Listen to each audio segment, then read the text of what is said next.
राष्ट्रपति की कार्यपालिका संबंधी शक्तियां। कल हमने पढ़ा था अनुच्छेद 52 से लगा करके 62 तक जो 10 अनुच्छेद थे, इसमें हमने पढ़ा 52 में राष्ट्रपति का पद आता है। राष्ट्रपति का पद कौन से अनुच्छेद में? 52, जहां से भारतीय संविधान का भाग नंबर 5 शुरू होता है। 53 में राष्ट्रपति की कार्यपालिका संबंधी शक्तियां आती है, उसी की अभी हम बात करेंगे 53 के बारे में। इसके अलावा अनुच्छेद 54 हमने पढ़ा, जिसमें राष्ट्रपति का क्या आ रहा था? निर्वाचक मंडल आ रहा था, जिसमें राष्ट्रपति के चुनाव में कौन कौन भाग ले रहे थे, सारी चीजें मैंने बताई आपको। जैसे संसद के निर्वाचित सदस्य, दोनों सदनों के मनोनीत वाले भाग नहीं लेते। इसके अलावा सभी राज्यों की विधानसभाओं के निर्वाचित सदस्य, इसके अलावा केंद्र शासित प्रदेश यानी दिल्ली और पुडुचेरी, उनको भी शामिल कर लिया गया 70वें संविधान संशोधन 1992 के द्वारा। ये राष्ट्रपति का निर्वाचक मंडल था। 55 में राष्ट्रपति की निर्वाचन प्रक्रिया में राष्ट्रपति किस तरीके से निर्वाचित होता है, चुनाव उसका किस प्रकार होता है, चुनाव पद्धति क्या है, वो सारी चीज थी। 56 में हमने पढ़ा राष्ट्रपति का कार्यकाल। 57 में हमने पढ़ा कि पुनः निर्वाचन यानी राष्ट्रपति दोबारा भी चुनाव लड़ सकता है।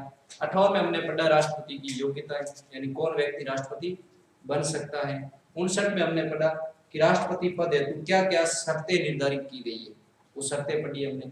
अनुच्छेद 60 है जो राष्ट्रपति के शपथ के बारे में बात कर रहे हैं कि राष्ट्रपति को शपथ कौन दिलाएगा, किस प्रकार की शपथ देगा।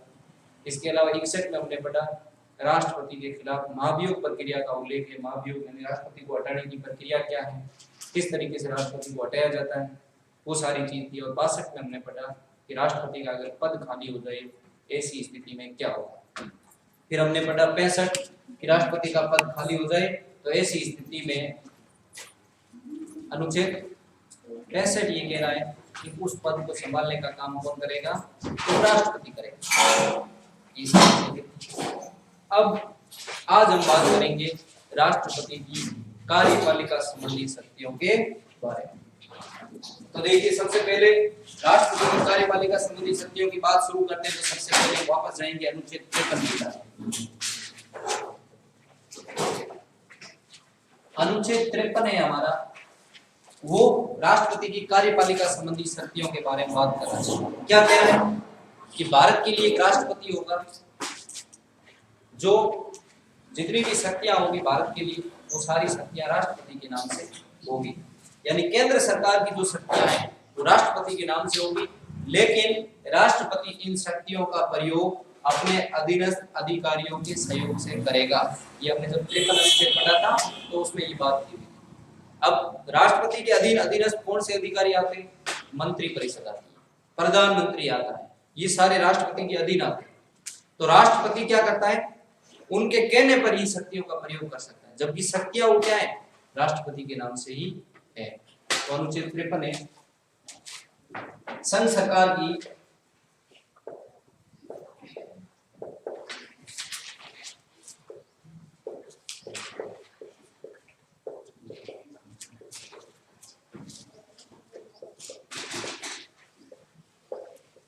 समस्त शक्तियां राष्ट्रपति के नाम से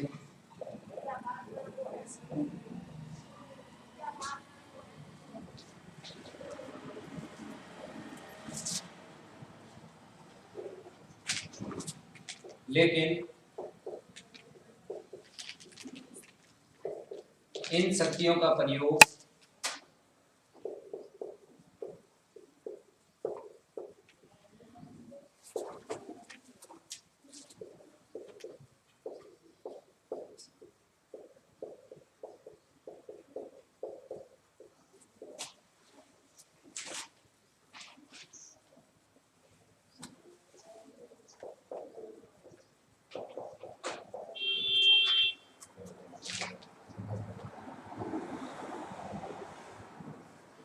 प्रधानमंत्री व संघीय मंत्री परिषद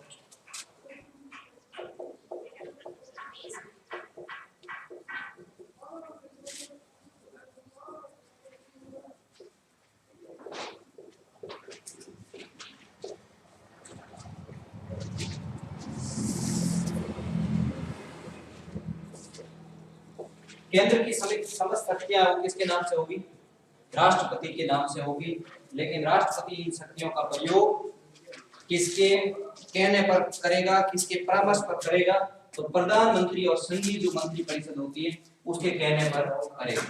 ध्यान रखना।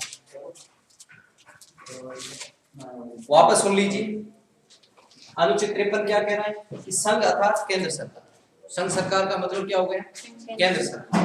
केंद्र सरकार की समस्त शक्तियां, जितनी भी शक्तियां वो राष्ट्रपति के नाम से होगी, लेकिन इन शक्तियों का प्रयोग राष्ट्रपति, प्रधानमंत्री और संघीय मंत्री परिषद के परामर्श से करेगा, सीधे नहीं कर सकता।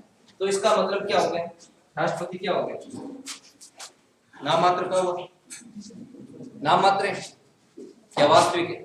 राष्ट्रपति के पास शक्तियां कैसी होगी? नाम मात्र। वास्तविक शक्तियां किसके पास होगी?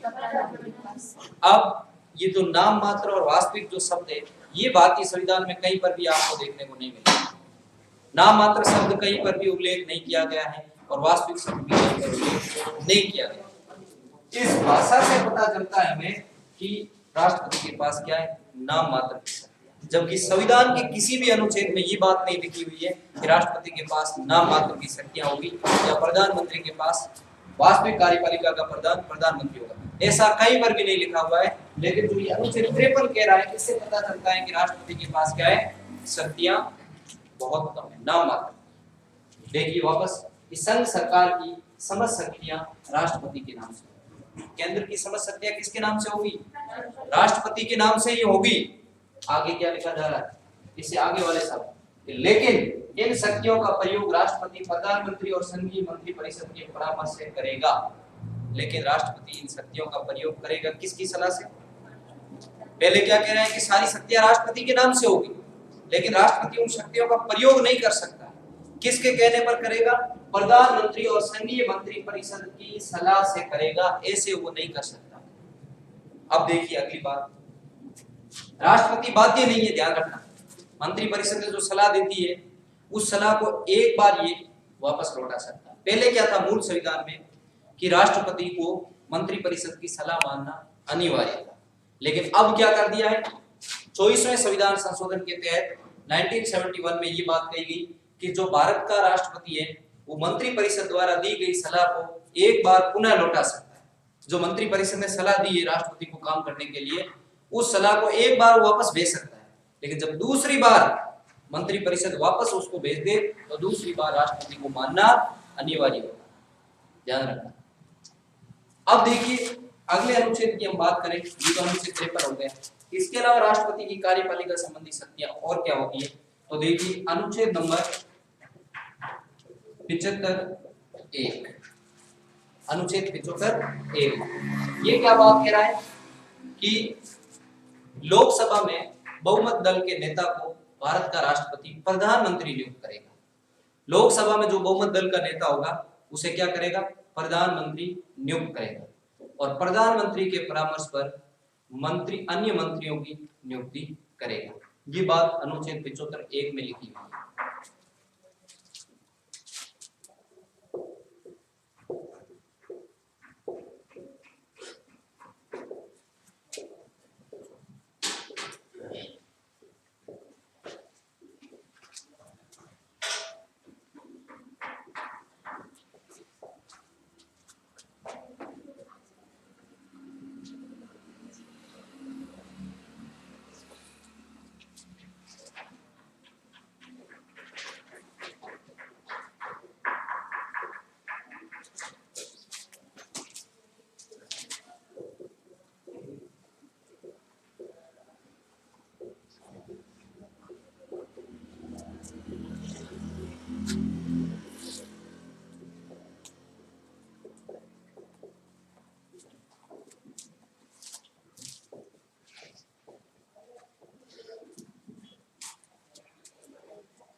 अब देखिए अनुच्छेद 75(1) क्या कह रहा है कि लोकसभा में बहुमत दल के नेता को राष्ट्रपति प्रधानमंत्री नियुक्त करेगा और प्रधानमंत्री के परामर्श पर अन्य मंत्रियों की भी नियुक्ति करेगा।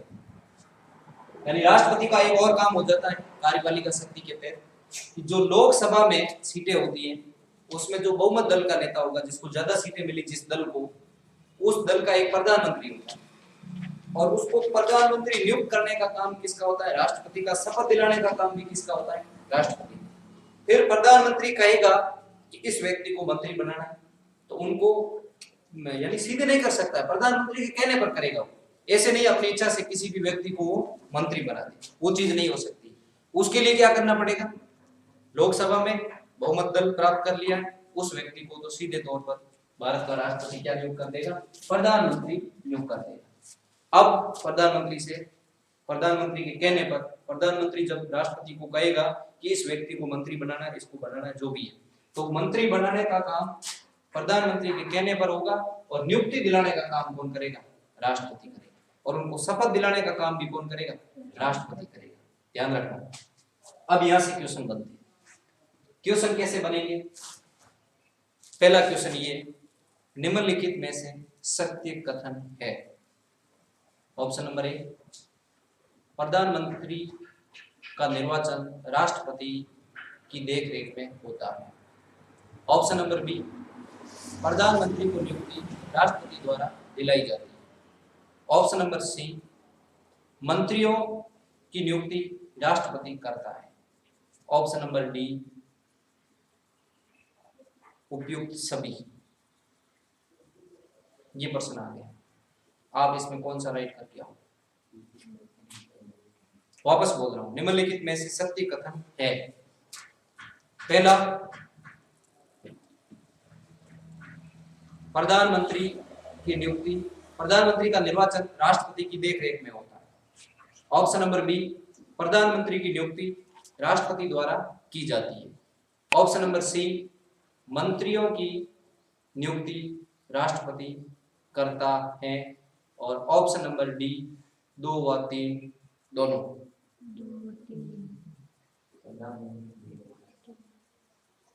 इसमें कौन सा राइट हो? 2 व 3 दोनों। 2 इधर ले लिया, क्या लिखा? वापस कह रहा हूं मैं आपको कि प्रधानमंत्री की नियुक्ति कौन करता है? राष्ट्रपति करेगा। और प्रधानमंत्री के परामर्श पर अन्य मंत्रियों की नियुक्ति भी कौन करेगा? राष्ट्रपति का। तो प्रधानमंत्री की नियुक्ति भी करता है और मंत्रियों की भी नियुक्ति करता है। तो 2 व 3 दोनों सही होंगे। 2 कैसे होगा? मंत्रियों की नियुक्ति तो करेगा ना भाई, नियुक्ति तो राष्ट्रपति करेगा, प्रधानमंत्री थोड़ी करेगा नियुक्ति। प्रधानमंत्री तो सलाह देगा। तो 2 व 3 दोनों राइट होंगे, ध्यान रखना। और कई लोग हैं वो क्या लिख जाते हैं कि राष्ट्रपति प्रधानमंत्री का चुनाव होता है। ध्यान रखना, प्रधानमंत्री का चुनाव नहीं होता है, प्रधानमंत्री की नियुक्ति होती है। ये कभी आप दिमाग में क्वेश्चन मत रखना कि प्रधानमंत्री का भी चुनाव होता है, नहीं होता। राष्ट्रपति का चुनाव होता है लेकिन प्रधानमंत्री की क्या होती है? नियुक्ति। प्रधानमंत्री चुनाव लड़ता है तो as a member of parliament के रूप में, या तो राज्यसभा का सदस्य हो सकता है, उसके रूप में चुनाव लड़ सकता है, या फिर लोकसभा सदस्य के रूप में चुनाव लड़ सकता है। लेकिन प्रधानमंत्री के रूप में उसका कभी चुनाव नहीं होता है। क्या भारत में ऐसा होता है कि प्रधानमंत्री के रूप में चुनाव हुआ? नहीं होता। लोकसभा में बहुमत प्राप्त कर लेता है वो व्यक्ति, अपने आप प्रधानमंत्री बन जाता है। तो इसलिए प्रधानमंत्री की नियुक्ति होती है, ना कि प्रधानमंत्री का चुनाव होता है। प्रधानमंत्री की नियुक्ति करता कौन है? भारत का राष्ट्रपति करता है। प्रधानमंत्री को शपथ दिलाने का काम कौन करता है? भारत का राष्ट्रपति करता है। और अन्य मंत्रियों की नियुक्ति भी कौन करता है? राष्ट्रपति करता है। लेकिन अन्य मंत्रियों की नियुक्ति किसके कहने पर करेगा? तो प्रधानमंत्री के कहने पर करेगा। अगला प्रश्न यहाँ एक और बन जाएगा, यहाँ समझना बहुत जरूरी है कि नियुक्ति तो राष्ट्रपति करेगा, लेकिन मंत्रियों में विभागों का बंटवारा कौन करेगा? नियुक्ति राष्ट्रपति द्वारा होती है, लेकिन मंत्रियों में विभागों का बंटवारा किसके द्वारा किया जाता है?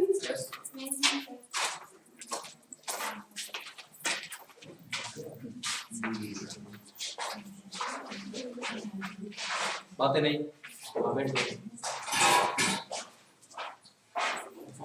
तो देखिए नियुक्ति कौन करेगा? जो भारत का राष्ट्रपति होगा वो क्या करेगा? नियुक्ति करेगा। लेकिन जो विभाग है, विभागों का बंटवारा कौन करेगा? इस क्वेश्चन में आपसे पूछ रहा हूँ, बताइए। 12 तो पढ़ के मंत्रियों में विभागों का बंटवारा कौन करता है?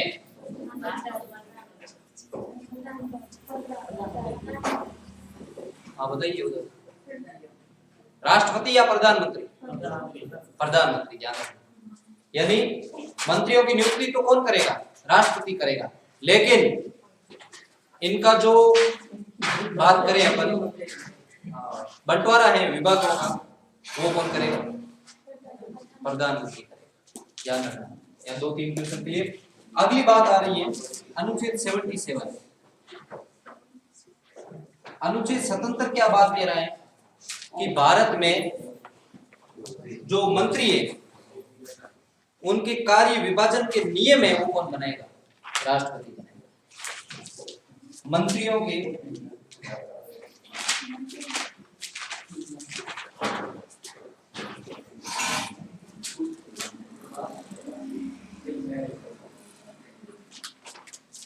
मंत्रियों के कार्य विभाजन हेतु नियम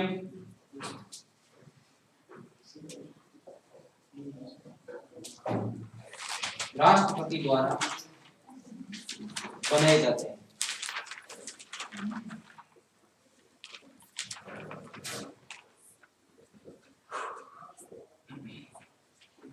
यानी जो मंत्री बनेंगे उनके कार्य विभाजन के जो नियम है वो किसके द्वारा बनाए जाएंगे? राष्ट्रपति। जबकि विभागों का बंटवारा या कार्यों का बंटवारा ये राष्ट्रपति नहीं करेगा, ये कौन करेगा? प्रधानमंत्री। यहीं पर कंफ्यूज होने की समस्या आती है। कार्य विभाजन के नियम तो कौन बनाएगा? राष्ट्रपति। कार्यों का बंटवारा कौन करेगा? प्रधानमंत्री। इतना ध्यान रखना। अगर आपको पूछ लिया जाए निम्नलिखित में से सत्य कथन को चुनिए। ऑप्शन नंबर 1, मंत्रियों में कार्य विभाजन के नियम राष्ट्रपति द्वारा तैयार किए जाते हैं। ऑप्शन नंबर बी, मंत्रियों में कार्यों का विभाजन है राष्ट्रपति द्वारा किया जाता है। ऑप्शन नंबर सी, मंत्रियों के विभागों का बंटवारा राष्ट्रपति के कहने पर प्रधानमंत्री करता है। ऑप्शन नंबर डी, मंत्रियों में विभागों का बंटवारा प्रधानमंत्री के कहने पर राष्ट्रपति करता है। इसमें कौन सा राइट होगा? सी। वापस बता रहा हूं, क्वेश्चन क्या था? निम्नलिखित में से सत्य कथन को चुनिए, यानी सही कौन सा है उसको चुनना है। ऑप्शन नंबर ए, मंत्रियों के कार्य विभाजन के नियम राष्ट्रपति द्वारा बनाए जाते हैं। ऑप्शन नंबर बी, मंत्रियों में विभागों का बंटवारा राष्ट्रपति द्वारा किया जाता है। ऑप्शन नंबर सी, मंत्रियों में विभागों का बंटवारा प्रधानमंत्री के कहने पर राष्ट्रपति करता है। और ऑप्शन नंबर डी, मंत्रियों में विभागों का बंटवारा राष्ट्रपति के कहने पर प्रधानमंत्री करता है। इसमें कौन सा राइट होगा? ए। ध्यान रखना, ए क्या कह रहा है कि मंत्रियों में कार्य विभाजन के नियम कौन बनाएगा? राष्ट्रपति बनाएगा। बी क्या था? मंत्रियों में विभागों का बंटवारा राष्ट्रपति करता नहीं है, कौन करता है? प्रधानमंत्री करता है। तीसरा ऑप्शन क्या था कि मंत्रियों में विभागों का बंटवारा प्रधानमंत्री के कहने पर राष्ट्रपति करता है। बिल्कुल नहीं है, प्रधानमंत्री कहेगा भी नहीं राष्ट्रपति को, और ना राष्ट्रपति प्रधानमंत्री को कहेगा। ये प्रधानमंत्री की शक्ति होती है विभागों के बंटवारे से संबंधित। जबकि विभाग कार्य विभाजन के जो नियम है वो किसके द्वारा तैयार किए जाते हैं? वो राष्ट्रपति द्वारा किए जाते हैं। तो ऐसे क्वेश्चन पूछे जाते हैं, सीधे क्वेश्चन नहीं आएंगे कंपटीशन एग्जाम में। ध्यान रखना, इस प्रकार के क्वेश्चन आ जाए तो गलत मत करके आना। कार्य विभाजन के नियम है वो राष्ट्रपति द्वारा बनाया जाता है और कार्य विभाजन है वो प्रधानमंत्री द्वारा किया जाता है। तो यहाँ तक ये समझ आ गया होगा।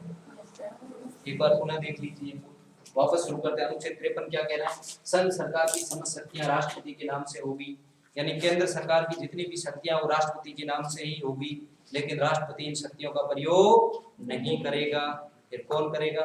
प्रधानमंत्री और मंत्री परिषद के परामर्श पर करेगा, सीधे नहीं कर सकता है।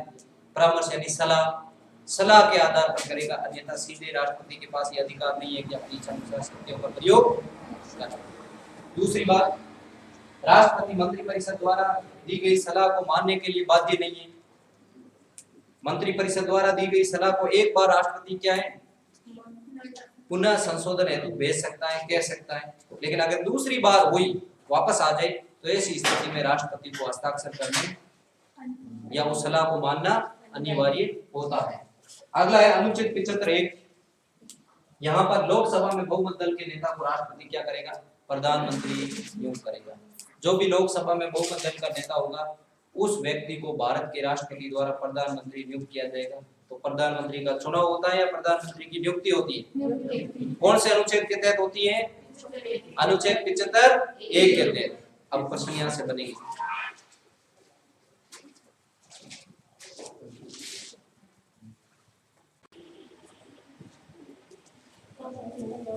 तो क्वेश्चन कैसे बनेंगे इस चीज को समझना।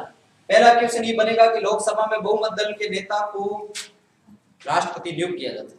राष्ट्रपति द्वारा क्या है? प्रधानमंत्री नियुक्त किया जा रहा है। प्रधानमंत्री की नियुक्ति होती है, प्रधानमंत्री का चुनाव नहीं होता है। ठीक है। दूसरा क्वेश्चन क्या बनेगा? भारत के राष्ट्रपति द्वारा प्रधानमंत्री की नियुक्ति की जाती है। ये प्रावधान भारतीय संविधान के कौन से अनुच्छेद में किया?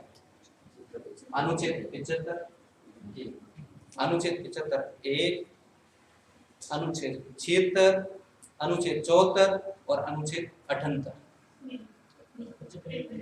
अनुच्छेद 75(1) इसके तहत है क्या करेगा? वो प्रधानमंत्री की नियुक्ति करेगा। अगला प्रश्न यही उठेगा कि भारत में जो अन्य मंत्री है उनकी नियुक्ति कौन करेगा? अन्य मंत्रियों की नियुक्ति कौन करेगा? राष्ट्रपति करेगा। और संघ की मंत्रिपरिषद भारतीय संविधान के अनुच्छेद नंबर 74 में आती है। कौन से में आती है? 74। संघ की मंत्रिपरिषद का प्रावधान भारतीय संविधान के कौन से अनुच्छेद में? तो 74। संघ के मंत्रियों की नियुक्ति राष्ट्रपति करेगा। ये कौन से अनुच्छेद में? तो अनुच्छेद 75(1). उसके बाद में अगली बात थी अपनी कि मंत्रियों में कार्य विभाजन के नियम, मंत्रियों के कार्य विभाजन है तो नियम है वो राष्ट्रपति द्वारा बनाए जाते हैं। नियम है वो कौन तय करेगा? राष्ट्रपति करेगा। लेकिन विभागों का बंटवारा कौन करेगा? प्रधानमंत्री करेगा। तो ये चीजें अब आप लिख लो बेटा।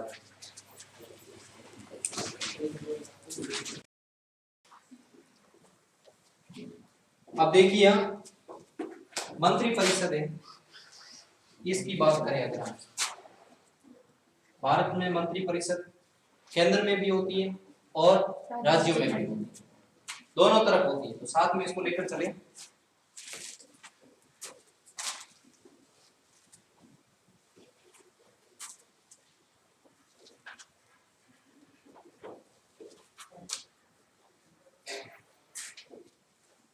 मंत्रिपरिषद राज्य की भी होती है और केंद्र की भी होती है। तो मंत्रिपरिषद में कितने सदस्य होते हैं? मंत्रिपरिषद में अधिकतम कितने सदस्य होते हैं? कितने मंत्री बनाए जा सकते हैं? बता सकते हैं कोई? देखिए मूल संविधान के अंदर मंत्रिपरिषद में कितने सदस्य होंगे, कम से कम कितने होंगे, अधिकतम कितने होंगे, ये बातें नहीं थी। इसको बाद में अमेंडमेंट किया गया। अनुच्छेद 75(a), अनुच्छेद 75(1), इसके बाद में एक आर्टिकल जोड़ा गया 75(1)(a), उसमें ये बातें शामिल की गई कि मंत्रिपरिषद में, संघ की मंत्रिपरिषद की अगर बात है तो उसमें लोकसभा की सदस्य संख्या का 15%, लोकसभा में जितने सदस्य होंगे उसके 15% सदस्यों को ही मंत्री बनाया जा सकता है, इससे ज्यादा नहीं बनाया जा सकता। तो 15% अधिकतम, अधिकतम कितने? 15%। न्यूनतम की कोई समय सीमा निर्धारित नहीं की, कितने भी हो सकते हैं, प्रधानमंत्री की इच्छा पर डिपेंड करेगा। लेकिन लोकसभा की जितनी सदस्य संख्या है उसके 15% तक मंत्री बनाए जा सकते हैं, इससे ज्यादा मंत्री नहीं बनेंगे। ये सारी चीजें कब शामिल की गई? ये सारी चीजें 92 कॉन्स्टिट्यूशन अमेंडमेंट 2003 अटल बिहारी वाजपेयी की सरकार के द्वारा ये अमेंडमेंट किया गया संविधान में संशोधन किया गया। 92वें संविधान संशोधन 2003 के द्वारा ये निर्धारित हुआ कि अधिकतम कितने परसेंट मंत्री बनाए जा सकते हैं, 15% मंत्री, और न्यूनतम में उसकी सीमा निर्धारित नहीं है। ये तो हो गई केंद्र की मंत्रिपरिषद की बात। अब हम अगर बात करें राज्य की मंत्रिपरिषद की, तो उसमें अधिकतम और न्यूनतम दोनों निर्धारित कर रखा है। अधिकतम भी निर्धारित कर रखा है, न्यूनतम भी निर्धारित कर रखा है। ये तो हो गई लोकसभा के 15%। अधिकतम कितने होंगे? लोकसभा की कुल सदस्य संख्या का 15%। जैसे लोकसभा में मान लिया कि 545 सदस्य, तो इसके 15% निकाल तो 68 या 69 से अधिक मंत्री नहीं बन सकते हैं भारत सरकार। प्रधानमंत्री सहित ही ध्यान रखना, 15% क्या है? प्रधानमंत्री सहित, और न्यूनतम है वो कितने भी हो सकते हैं, 2 भी हो सकते हैं, 4 भी हो सकते हैं, 5 भी हो सकते हैं, 15 भी हो सकते हैं। ये कोई निर्धारित नहीं किया गया, जबकि मूल संविधान में ये चीजें नहीं थी, अधिकतम और न्यूनतम दोनों नहीं थी। ये बाद में जोड़ा गया। कब जोड़ा गया? 92वें संविधान संशोधन 2003 के अंदर एक नया आर्टिकल जोड़ा गया, अनुच्छेद 75(1)(a), उसके तहत ये प्रावधान किया गया। जब इसी संवैधानिक संशोधन के तहत राज्य मंत्रिपरिषद में भी बदलाव किया गया, और राज्य मंत्रिपरिषद में क्या हुआ कि विधानसभा, वीएस लिख रहा हूं मैं यहाँ पर, विधानसभा की कुल सदस्य संख्या का, कुल सदस्य संख्या का 15% ये होगा अधिकतम। यानी जिस राज्य की विधानसभा है उसके 15% तक मंत्री बनाए जा सकते हैं कुल सदस्यों के।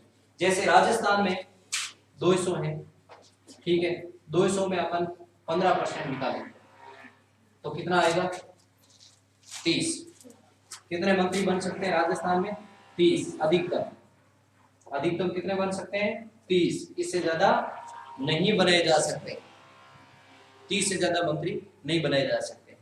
और इसमें क्या हुआ, राज्य की मंत्रिपरिषद में न्यूनतम भी निर्धारित कर दिया। केंद्र की मंत्रिपरिषद में न्यूनतम का आंकड़ा नहीं रखा, लेकिन राज्य की मंत्रिपरिषद में क्या कर दिया?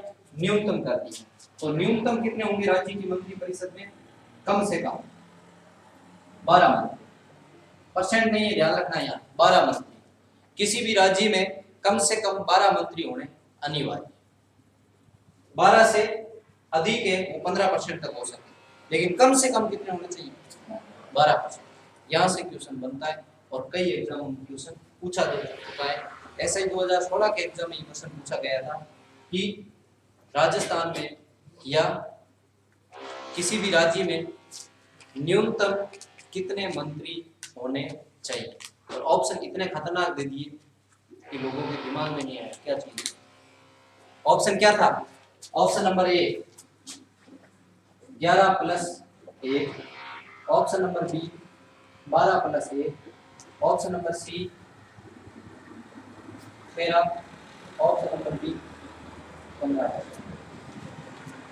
इसमें क्या होगा? 11+1 कैसे?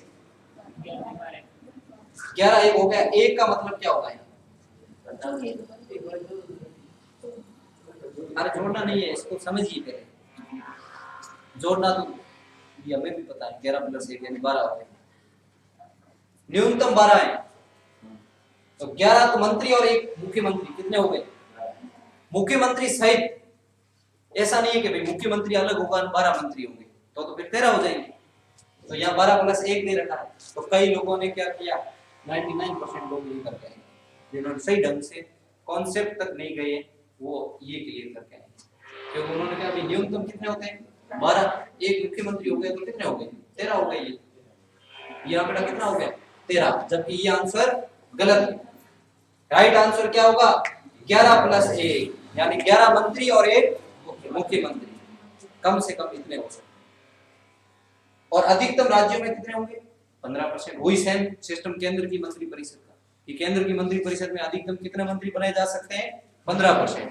लोकसभा की कुल सदस्य संख्या, या राज्यसभा शब्द नहीं होगा, ध्यान रखना, क्योंकि संघ की मंत्रिपरिषद किसके प्रति उत्तरदायी होती है? लोकसभा के प्रति उत्तरदायी होती है, हमेशा निम्न सदन के प्रति उत्तरदायी होती है। और निम्न सदन कौन सा है? लोकसभा। तो लोकसभा की कुल सदस्य संख्या का 15% तक मंत्री बनाए जा सकते हैं, और न्यूनतम है उसका कोई निर्धारित नहीं किया गया। ये कब किया गया था? ये किया गया था 92वें संवैधानिक संशोधन 2003 के द्वारा। जब संघ की मंत्री परिषद में बदलाव परिवर्तन किया गया तो साथ में राज्यों की मंत्री परिषद में परिवर्तन किया गया। और राज्यों की मंत्री परिषद में क्या निर्धारित किया गया कि विधानसभा की कुल सदस्य संख्या का 15%, क्योंकि राज्य की मंत्री परिषद किसके प्रति उत्तरदायी होती है? विधानसभा के प्रति उत्तरदायी होती है। इसलिए विधानसभा की जितनी कुल सदस्य संख्या होगी उसके 15% मंत्री बने जाएंगे। जैसे राजस्थान में 200 सीटें हैं विधानसभा की, तो सब 200 के 200 मंत्री बन नहीं सकते। अधिकतम कितने बन सकते हैं? 15%, यानी 30 मंत्री बनाए जा सकते हैं राजस्थान में, इससे ज्यादा नहीं बनाए जा सकते। और राज्यों में क्या कर दिया? न्यूनतम का आंकड़ा भी निर्धारित कर दिया। केंद्र में नहीं रखा गया था न्यूनतम, लेकिन राज्यों में क्या कर दिया?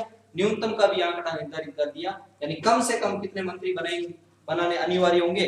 12 मंत्री, यानी एक मुख्यमंत्री और 11 मंत्री, टोटल कितने हो गए? 12। तो 11 प्लस 1 आ जाए तो आपको 12 करके आना है, 12 प्लस 1 मत करके आना। मुख्यमंत्री मंत्री परिषद का ही हिस्सा होता है, ध्यान रखना। प्रधानमंत्री मंत्री परिषद का ही हिस्सा होता है। इसी अमेंडमेंट के तहत और निर्धारित हुआ केंद्र शासित प्रदेश। आपको पता है कि दिल्ली और पुदुचेरी उस समय 2 विधानसभाएं हुआ करती थी, होती थी नहीं, अब तो जम्मू कश्मीर लद्दाख ये भी हो गई, लेकिन उस समय दिल्ली और पुदुचेरी केंद्र शासित प्रदेश थे। तो इसी अमेंडमेंट के तहत निर्धारित किया गया कि केंद्र शासित प्रदेशों में विधानसभा की कुल सदस्य संख्या का 10% मंत्री बनाए जाएंगे। कितने? 10%, इससे ज्यादा नहीं बनाए जा सकते। जैसे दिल्ली के अंदर 70 सीटें, कितनी सीटें? 70 का 10% कितना होगा? 70 का 10% निकाले तो 7 मंत्री बनेंगे। इसका मतलब 7 ही बनेंगे, तो एक मुख्यमंत्री और 6 मंत्री, 7 ही बनते हैं। केंद्र शासित प्रदेशों में 10%, राज्यों में 15%, केंद्र सरकार में कितने होंगे? 15%, क्योंकि केंद्र शासित प्रदेश भारत के अंदर दिल्ली और पुदुचेरी जहां पर विधानसभा है, अभी जम्मू कश्मीर और जुड़ गया है। तो ये चीजें मंत्री परिषद से संबंधित बात आ रही, गलत नहीं करके आओगे? आ गया समझ में या नहीं है? वापस बताऊं?